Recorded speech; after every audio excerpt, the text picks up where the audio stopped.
हाय, मैं हूं अपूर्व शेठ।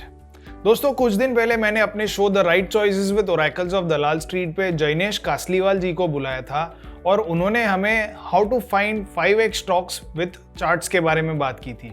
तो ये बहुत ही एक्सीलेंट एपिसोड्स रहे हैं। दोनों ही एपिसोड्स मिला के लगभग 46,000 व्यूज़ मिले हैं दोनों एपिसोड्स को अब तक, और अभी भी लोग इसे एपिसोड को देख रहे हैं और बहुत ही ज़्यादा फ़ायदा उठा रहे हैं। दोनों ही एपिसोड में लोगों ने कमेंट किया है कि क्यों ना इस स्ट्रैटेजी का एक स्क्रीनर बना दिया जाए।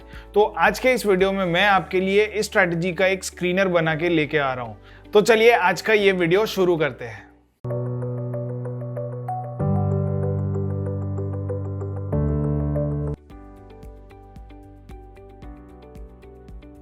तो सबसे पहले हम बात करते हैं the rules which you have to use to identify 5x stocks in 2 years।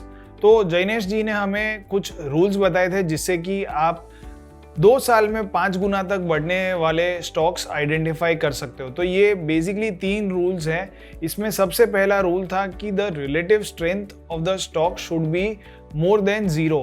अब रिलेटिव स्ट्रेंथ का मतलब है कि निफ्टी की कंपैरिजन में जो भी स्टॉक आप आइडेंटिफाई कर रहे हो उसका जो परसेंटेज गेन्स है, परसेंटेज रिटर्न्स है, that should be in the green, it should be positive compared to Nifty over the last 1 year। तो ये सबसे पहला रूल है। फिर दूसरा रूल था कि stocks price should trade above its 30 week exponential moving average. तो ये काफ़ी सिंपल सा रूल है।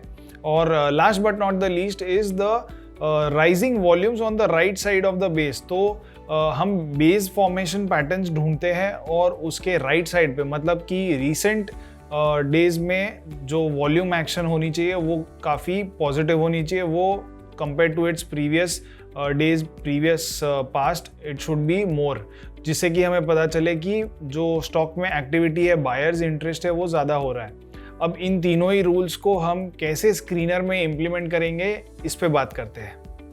अब इस पर्टिकुलर स्ट्रैटेजी के स्क्रीनर के लिए हम एक अलग वेबसाइट का यूज़ करेंगे जो कि हमने अब तक यूज़ नहीं की है, और उस वेबसाइट का नाम है trendline.com। तो trendline.com पे जो रिलेटिव स्ट्रेंथ वाला जो फीचर है, जो रिलेटिव स्ट्रेंथ वाला जो सबसे पहला क्राइटेरिया है, वो अवेलेबल है, जो कि बाकी साइट्स पे अवेलेबल नहीं है। तो इसीलिए हम trendline.com का यूज़ करने वाले हैं। तो अब आप अपने स्क्रीन पे मेरी जो trendline.com की जो स्क्रीनर की लिंक है वो देख सकते हो। आप जैसे ये स्क्रीनर की लिंक पे क्लिक करोगे आप ये पर्टिकुलर पेज पे पहुंच जाओगे। तो अब इस पर्टिकुलर पेज पे जाने के बाद आपको ये जो स्क्रीनर है वो दिख जाएगा। तो अब मैं सबसे पहले आपको बताता हूँ कि ये स्क्रीनर में मैंने जो 3 क्राइटेरियाज हैं जो जैनेश जी ने हमें बताए थे वो कैसे हमने नंबर्स में, एक्चुअल स्क्रीनर फिल्टर्स में प्लॉट किए। So let's check out those filters one by one. तो अब सबसे पहली चीज़ जो हम यहाँ पे कर रहे हैं वो है रिलेटिव स्ट्रेंथ। तो रिलेटिव स्ट्रेंथ के लिए बेसिकली जो रूल हम यहाँ पे अप्लाई कर रहे हैं वो ये है कि 1 year change in percentage terms for the stock divided by Nifty's 1 year change in percentage terms should be more than 1। मतलब कि जो स्टॉक हमें आइडेंटिफाई करना है उसका जो परसेंटेज गेन्स है वो निफ्टी से ज़्यादा होना चाहिए। तो वो बन जाता है हमारा फर्स्ट फिल्टर यहाँ पे। फिर दूसरा फिल्टर जो हम यहाँ पे यूज़ कर रहे हैं वो ये कि 1 year change in percentage terms divided by Nifty's 1 year change in percentage terms should be less than 2। इसका मतलब ये है कि जो स्टॉक का आउट परफॉर्मेंस है वो बेसिकली बहुत ज़्यादा नहीं होना चाहिए। तो जो लेस देन 2 का मतलब ये है कि मान लीजिए अगर निफ्टी ने 10% का गेन दिया है तो हम सिर्फ उतने ही स्टॉक्स देखेंगे जिनका 1 year gain is less than 20%। क्योंकि अगर हम बहुत ज़्यादा जो ऑलरेडी बढ़ चुका है या बहुत ज़्यादा रिलेटिव स्ट्रेंथ में आउट परफॉर्म कर रहा है कोई स्टॉक, तो उन स्टॉक्स में एंट्री नहीं लेना चाहते। We want to enter in stocks which are just beginning its outperformance. तो इसीलिए हम ये पर्टिकुलर फिल्टर यहाँ पे यूज़ कर रहे हैं। फिर तीसरा जो फिल्टर है वो ये कि current price should be more than it's 150 day SMA। तो अब 150 डे SMA लगाने का लॉजिक क्या है? तो जैनेश जी ने हमें जो रूल बताया था वो ये था कि the stock price should be trading above its 30 week exponential moving average. तो अब trendline.com पे एक्सपोनेंशियल मूविंग एवरेज यूज करने का ऑप्शन नहीं है और ना ही वीकली बेसिस पे मूविंग एवरेज कैलकुलेट करने का ऑप्शन है। तो हमने इसका एक तोड़ निकाला है, वो ये है कि we have used 150 day SMA। तो 150 डे का सिंपल मतलब है कि अगर आप 5 से डिवाइड करोगे, जो कि नंबर ऑफ ट्रेडिंग सेशंस होते हैं एक वीक में, तो if you divide 150 by 5 then you will get 30। तो 30 वीक तो यहाँ से मिल जाता है, और एक्सपोनेंशियल की जगह पे हम यहाँ पे सिंपल मूविंग एवरेज यूज कर रहे हैं, विच इज ऑल्सो ओके। फिर इसके बाद हम जो फिल्टर यूज कर रहे हैं वो ये है कि consolidated 30 day average end of the day volume should be greater than consolidated 6 month average end of the day volume. तो कंसोलिडेटेड मतलब BSE और NSE दोनों का मिला करके ये वॉल्यूम कंसिडर करता है, और 30 डेज मतलब last 1 month volume, average volume should be greater than last 6 months average volume. तो इससे हमें क्या पता चलेगा कि जो रीसेंट एक्टिविटी है वो ज़्यादा हो रही है, बायर्स उसमें ज़्यादा एक्टिव हो रहे हैं। और last but not the least is the market cap वाला filter, where in we are using market cap about 100 CR as the minimum filter. तो इससे हमें बहुत ही ज़्यादा छोटे और बहुत ही ज़्यादा इलिक्विड स्टॉक्स नहीं मिलेंगे।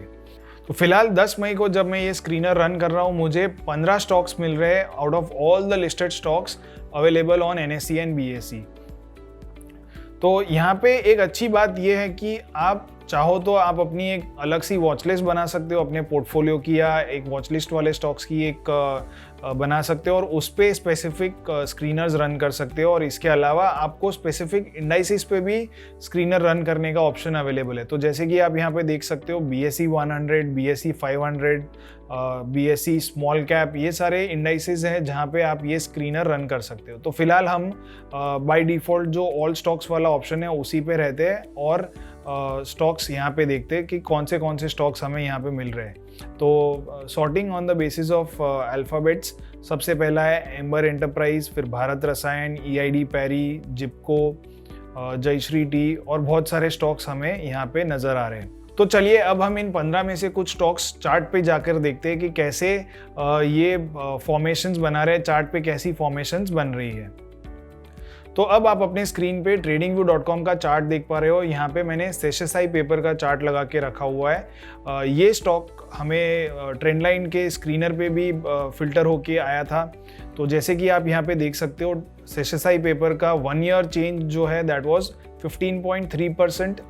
निफ्टी 50 का जो 1 ईयर चेंज है दैट इज 9.56%। तो it is basically outperforming the Nifty by a good margin. फिर जो करंट मार्केट प्राइस है वो 187.2 का है कंपेयर टू जो 150 डे की SMA है दैट वाज 168.2।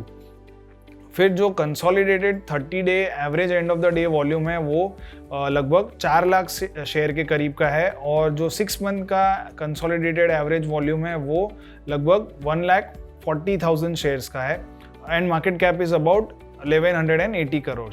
तो ये सारे फिल्टर्स जो मैंने आपको अभी अभी बताए थे, ये सारे के सारे फिल्टर्स ये स्टॉक मीट कर रहा है। अब हम इसे चार्ट्स पे जाके देखते हैं कि ये एग्जैक्टली कैसा परफॉर्म कर रहा है। तो चार्ट्स पे यहाँ पे आप ब्लैक लाइन देख सकते हो। तो black line is nothing but the 30 week exponential moving average. तो instead of using the simple moving average जो कि हमने स्क्रीनर वाले फिल्टर में भी डाली है, हम यहाँ पे जैसे जैनेश जी ने बताया था वैसे हम 30 वीक एक्सपोनेंशियल मूविंग एवरेज ले रहे हैं, एंड इट इज़ ओके। आप कोई भी लीजिए, 30 वीक एक्सपोनेंशियल लीजिए या फिर सिंपल लीजिए, मोटा मोटी जो परफॉर्मेंस होगा वो लगभग सिमिलर जैसा ही होगा। जो 30 वीक एक्सपोनेंशियल मूविंग एवरेज होती है वो करंट प्राइस को ज़्यादा महत्व देती है, वेरेज जो सिंपल मूविंग एवरेज है वो सारे ही प्राइस को इक्वल वेटेज देती है। सो इट इज़ ओके, आप कोई भी यूज़ कर सकते हो। इसके अलावा आप नीचे स्क्रीन पे वॉल्यूम देख सकते हो, और यहाँ पे वॉल्यूम पे भी मैंने मूविंग एवरेज लगा दी है। तो मैंने यहाँ पे 6 महीने की मूविंग एवरेज लगा दी है। तो if you click on moving average, आप यहाँ पे लेंथ में जा कर के 120 कर सकते हो, और टाइम फ्रेम में बाय डिफ़ॉल्ट चार्ट होगा तो चार्ट की जगह पे आप 1 डे कर सकते हो, and you can press okay. तो आपके वीकली चार्ट पर भी ये लास्ट 120 डेज की एवरेज को कंसिडर करेगा। And last but not the least is relative strength. तो जैसे कि जैनेश जी ने बताया था, हम रिलेटिव स्ट्रेंथ इंडिकेटर जो है वो यूज़ करेंगे यहाँ पे, and we will use it from a person called as Bharat trader. तो ये वाला जो इंडिकेटर आप देख रहे हो, relative strength of a stock by a person called as Bharat trader का हमने यहाँ पे स्क्रीन पे डाला हुआ है। तो इस पर्टिकुलर इंडिकेटर में हमने बाय डिफ़ॉल्ट क्लोज रहता है source and comparative symbol is by default Nifty and the period will be 123 जिसको हम चेंज करके 52 कर रहे हैं। तो ये सारी इनपुट्स हमने यहाँ पे डाल के रखी हुई है।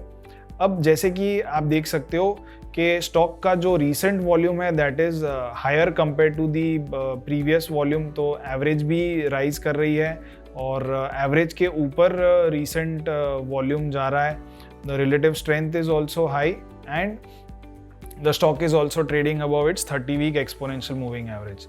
तो ये एक स्टॉक हो गया जो कि जैनेश जी ने हमें रूल्स बताए थे, उसके ऊपर फिल्टर होके ये स्टॉक आ रहा है। अब मैं आपको बता दूं कि this is not a recommendation to buy और सेल एनी पर्टिकुलर स्टॉक, ये जस्ट हम इंफॉर्मेशन पर्सपेक्टिव से बात कर रहे हैं कि आपको स्क्रीनर कैसे यूज करना है, ये हेल्प कर सके, इसके लिए हम ये वीडियो बना रहे हैं। तो चलिए एक और स्टॉक देख लेते हैं जो कि है मैंगलोर केमिकल एंड फर्टिलाइजर। अब ये स्टॉक भी लगभग सारे ही फिल्टर्स मीट कर रहा है। It is the relative strength is better than Nifty, current market price is also more than it's 150 day simple moving average. तो चलिए अब इस स्टॉक को चार्ट्स पे देखते हैं। तो सबसे पहले हमारी नज़र जाती है स्टॉक की मूविंग एवरेज पे, यहाँ पे ब्लैक में। तो stock is trading about it's exponential moving average. इसके बाद जो रीसेंट वॉल्यूम्स है वो काफ़ी हाई है, अपने पास्ट 6 मंथ के एवरेज वॉल्यूम से ज़्यादा वॉल्यूम्स हो रहे हैं। और इसके अलावा जो रिलेटिव स्ट्रेंथ है वो मार्जिनली हमें रेड की तरफ दिख रही है, वेरेज जो हमने जो स्क्रीनर बनाया है उसमें हमने देखा था कि स्टॉक का जो परसेंटेज गेन है over the last 1 year was higher than Nifty. तो अब मैं यहाँ पे आपको बता दूं कि because we are using different time frames in the screener and on the charts, तो स्क्रीनर पे हम 1 ईयर परसेंटेज चेंज देख रहे थे और यहाँ पे हम 52 वीक की रिलेटिव स्ट्रेंथ देख रहे हैं, इसीलिए थोड़ा बहुत मार्जिनल डिफरेंस हमें नज़र आ रहा है। But otherwise the screener is working fine और हमें जिस तरीके के स्टॉक्स चाहिए उस तरीके के स्टॉक्स ही मिल रहे हैं।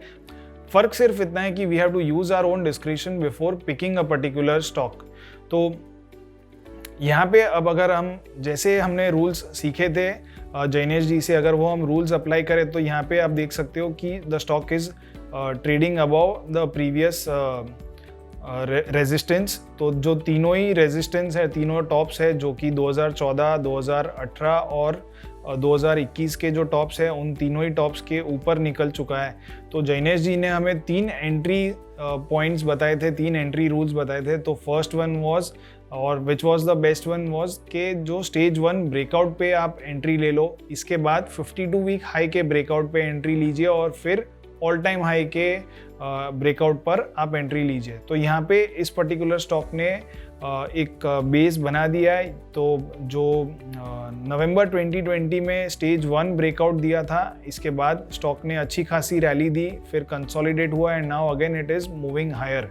तो अब ये ऑल टाइम हाई वाला ब्रेकआउट दे रहा है and it is again trading above its exponential moving average and the volumes are also good. तो अब जैसे ही ये स्टॉक नीचे मूविंग एवरेज के करीब गिरता है, that could be a good opportunity to add longs. तो मैं यहाँ पे आपको बता दूं कि we are not recommending buy और sell on any particular stock, हम सिर्फ ये एजुकेशनल पर्पज से कर रहे हैं, तो आप इस चीज़ का ज़रूर ध्यान दीजिए।